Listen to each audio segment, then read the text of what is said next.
I gotta say, every time I work on a Honda, I want to slap somebody in the face when they tell me Hondas are so great.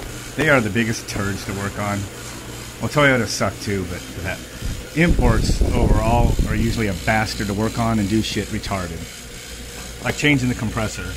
At least this one, I didn't have to pull the whole front assembly off like I did on that CRV for somebody. I mean, you had to take the radiator, everything out, the whole front plastics, everything. This one, I got just enough room when I pulled the radiator fans.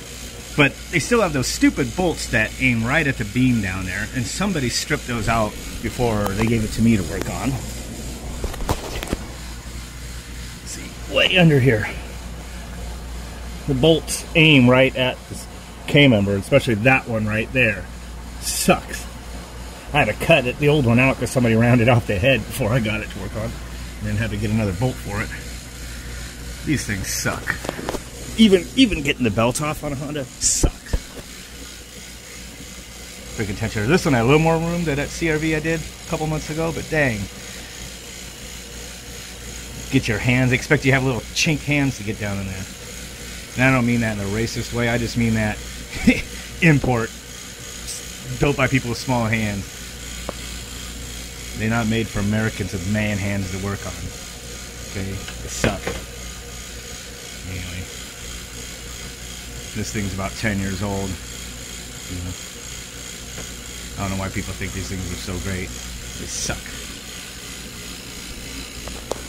And like on American cars, they usually have a filter dryer, actual aluminum cased filter dryer that you unbolt the two lines from and replace. On these piece of crap imports like this, they give you like a little sock desiccant filter or whatever that you got to open a cap in the condenser and pull the old one out and put the new one in there. It's basically them giving you a guts to a filter contained in a sock, and you got to put it in there. Frickin' sucks. I haven't really had to work on this thing yet, this Ford, but I'm sure it's not going to be a bastard like that. Our minivan was a piece of cake compared to these import piece of garbages. And by the way, all the idiots that keep saying Honda invented the variable valve timing, actually they had it before that in European cars, and America put a patent on it for production cars in the 20s. I didn't even realize that till recently, but I found it. There is a patent for it. Look it up, because we ran it in our airplane engines in the 1910s.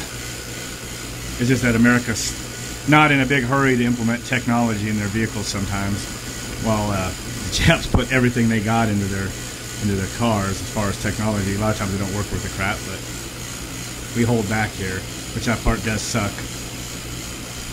You know, the government has like 20 years advanced technology than we see in the production for the common person, but anyway. The ideas get made. A lot of the ideas come from America. They just don't always get implemented. They get implemented elsewhere, like they did with that, like with the first VTEC. They did it like 10 years, 15 years after other people had it in production cars.